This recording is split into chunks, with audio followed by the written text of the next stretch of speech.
Hey guys, welcome back to my channel. Welcome to my channel. My name is Sam and today we are spinning the wheel. Hi. So this weekend, starting yesterday, was the start of the 72 hours in the smut den. So I'm finally jumping in. I'm going to participate a little bit. Currently I have two options of what I might read, hoping that the wheel works well for me, because the way that this whole 48-hour, 72-hour readathon is going to work is super ingenious. I believe that this is Cassidy, Mel, and Rise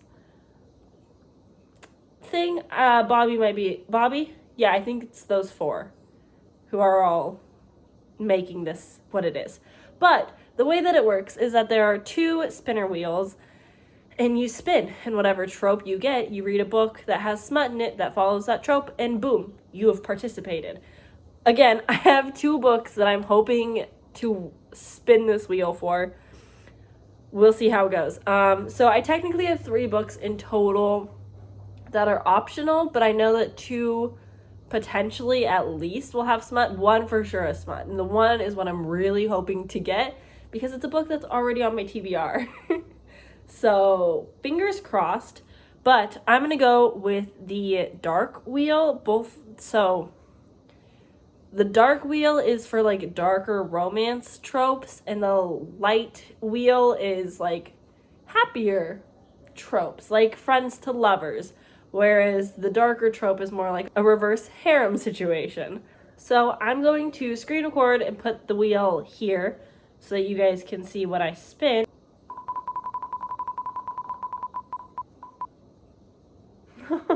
Well, doesn't she kind of fall in love? Let me see.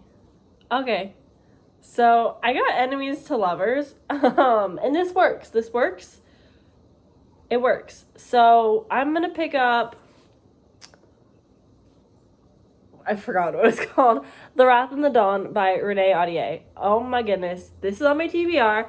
It's been on my TBR since last year, sort of. I was planning to pick it up for Buzzwordathon last year and didn't have time, so I'm picking it up now finally. I believe originally this was on my TBR for Desertathon because it's a desert fantasy. It's I believe it's fantasy. It's inspired by 1001 Nights, and I'm very excited. What I know about this is that our main character it's kind of like a revenge story in a way. Her best friend, or at least a friend of hers, dearest friend, becomes the king's next victim, where basically the king takes on a wife and then has her for a while and then she dies.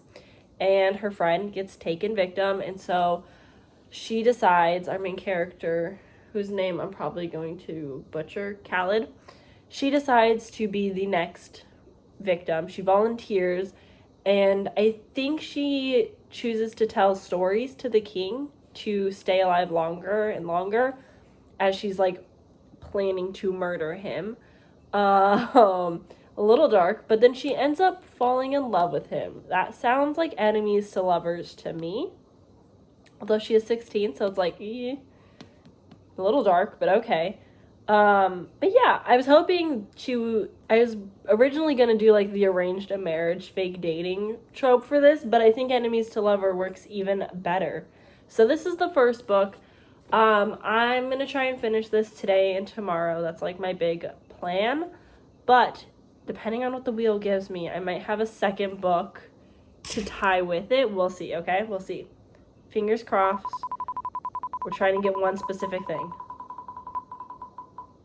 We're not going to get that specific thing. I ended up getting the fake dating and arranged marriage, which I was going to use for this, so we're going to do that. I'm going to just read this for now and focus on this, and then if I need something in between or I end up wanting to listen to an audiobook, we will spin the wheel again, and fingers crossed I get what I have an audiobook available for. Okay, well, I guess I will start reading.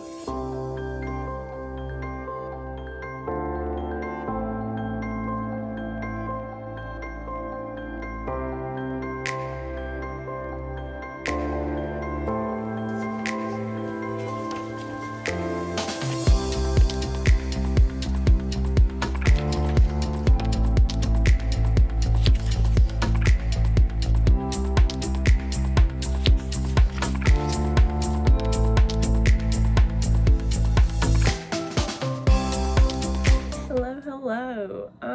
Hey. I didn't think to grab my book. I didn't get very far though. I'm on page 59 of The Wrath and the Dawn, and I've come to the conclusion that because this is YA, I don't think it's going to like actually have smut, which is sort of the purpose of the smut den. I did Google the book like before I chose it, and it said that there's sex scenes that fade to black, so I was thinking there would at least be like a little bit more potentially, but I haven't gotten far enough to know for sure. But the first like sex scene was like super fade to black, like she took off her shoulder pads. I'm not entirely sure how that worked, but either way, I don't think it's going to be like super risque. I didn't think it would be to begin with because it is, again, YA, and our main character is 16. But for like a forced marriage thing, I was expecting like maybe a little more than just hinting at what's happening, but again, that's not what's happening, and that is fine. I'm still going to try and finish reading that the best I can. It is almost 4 p.m. on this fine Sunday, and I haven't picked it up since, but yeah, I have started it and plan to continue reading it. So far, I'm enjoying it.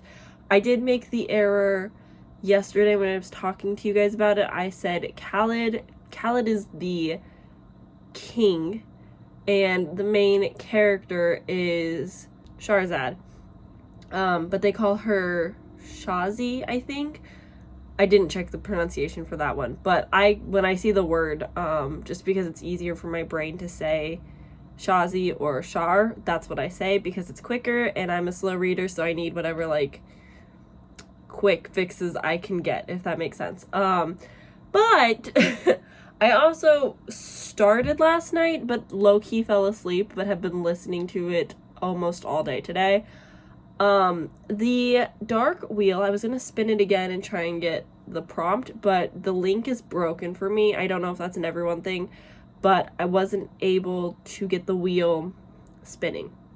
So, because of that, I wasn't able to spin again. I think that makes sense. Anyway, but I picked up The Sweetest Oblivion by Danielle Laurie.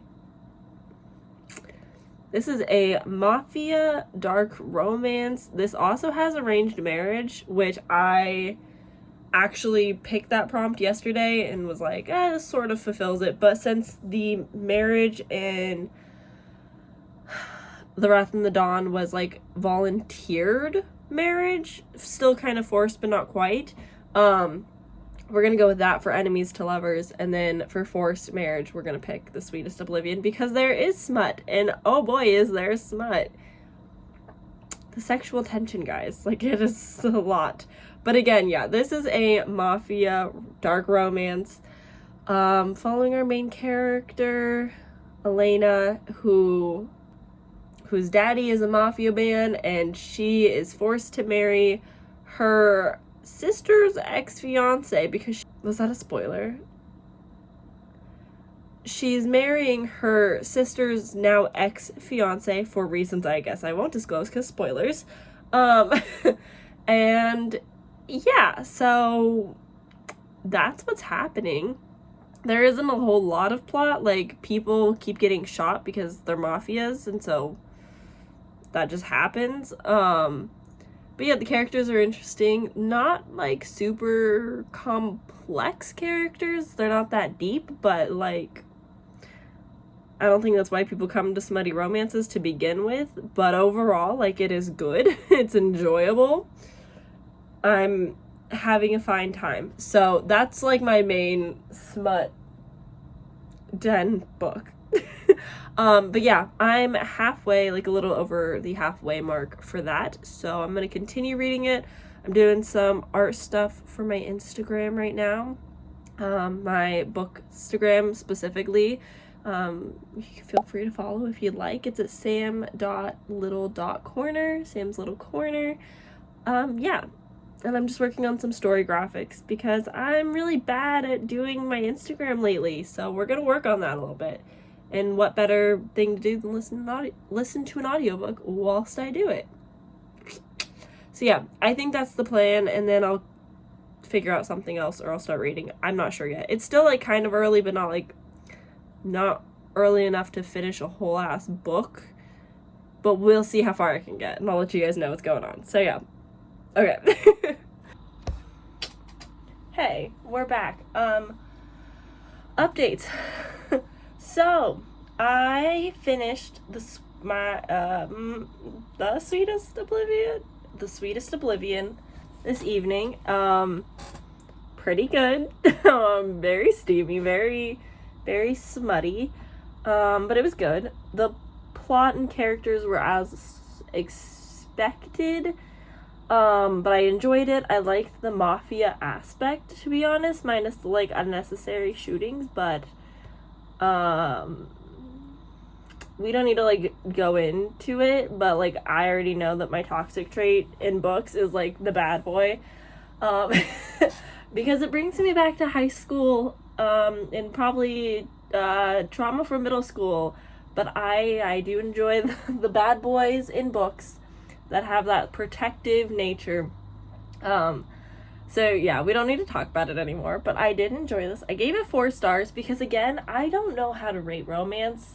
I don't read a lot of it anymore. It was something I read a lot in high school.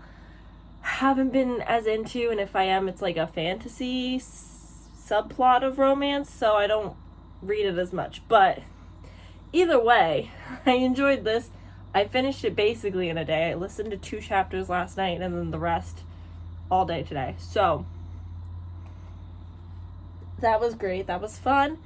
And then I spun the wheel again, and of course my first spin was Mafia, which I just listened to my Mafia, so I spun again. But with my other spin, I got Age Gap. Now hear me out. I figured for this one that I could fudge it a little bit because it's not wrong, but I decided to listen to a really short novella. I read one of the reviews and it said that it might have been short stories that were published in 5 sections, and then someone just grouped all 5 together, so it's 5 chapters. It's about 100-ish pages. I listened to the audiobook, which normally is 3 hours-ish, and at 1.8 speed I finished it in an hour and a half-ish. So yeah, I finished this. What is this about? This is about Danny moving into his new apartment, and right off the bat, this is a very fast pace. Again, keep in mind, novella, very short. The complaints that I saw was that certain aspects of this weren't realistic enough, or there wasn't enough of it. It's a novella. Of course, you're not gonna get a lot of the details or as much of the story as you want because there isn't a lot. That's the point. But I like novellas, so it was a great time. This is, again, following Danny as he moves into his new apartment and finds out very quickly that it is haunted by a ghost named Adam. And these two go from roommates to best friends to sweethearts. And then Adam and him have a fight and he kind of disappears, and then Adam comes to life and then dies again, and then it's their life. And then they get married and they're husbands. So they go from roommates to best friends to husbands. And that's literally in the synopsis, so I'm not actually spoiling anything. But this is broken up into 5 chapters, and so I enjoyed it. It had ghosties and supernatural. some like dark magic stuff to bring him back to life. No, the magic was not like super fleshed out and made a lot of sense, but it doesn't have to. This is coming from the girl who loved the death of Jane Lawrence, and I don't care if the magic makes sense or not. Like, it's not realistic in my head to begin with, so I don't care if it's realistic, you know?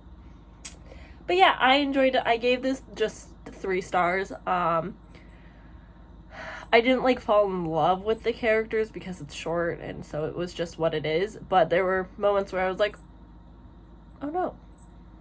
And then it was happy ending. This was written, by Imogen Markwell Tweed, who writes queer protagonist stories, like all queer romances with happy endings, might I add, which I really enjoyed. I don't know if the author themselves are queer or not, so I can't really speak on that. This does have a smut scene. Oh, I should have mentioned that. Chapter 2, if you're not into gay smut for whatever reason, and I know there's hot debate about women writing gay romances. I don't want to get into that because I don't know enough. I'm not the right person for those conversations. If you're curious about those kinds of conversations, go find a gay man's perspective of it. There are conversations about it because I can't speak on that. It's not my place. But besides that point that I can't speak upon, if you don't mind, listen to chapter 2 because it was good. But if you mind for whatever reason, that's your business, and just skip chapter 2 and it's still a good book. So those are my 2 updates. As for The Wrath and the Dawn, I've not picked it up one bit since later, but I have I have this Red Bull that I kind of want to finish, but also it's 10 p.m., which isn't great, and I do have work in the morning, so I don't know what the plan is. I don't think I'm going to finish The Wrath and the Dawn. I'm definitely not going to finish that tonight. So I might just end this video here. I guess that makes the most sense. So thank you guys for watching and hanging out in my basically 24-hour smut den vlog, seeing as I really only read smut today. But anywho, thanks for hanging out with me. Definitely some interesting reads for someone who doesn't really read smut. Wasn't a bad time. So, will I be finishing the Sweet Oblivion Quartet Trilogy? I don't know. Series? Maybe. I don't know where it's gonna go from here. They, had a happy ending, so I don't know what more you would introduce, or if it's gonna follow new characters. I'm not sure. But, the audiobooks are not available, so I don't know yet. We'll see later down the road. But that's it. I'm gonna go now. I hope you're having a great life wherever you are, and I will see you very soon. Bye.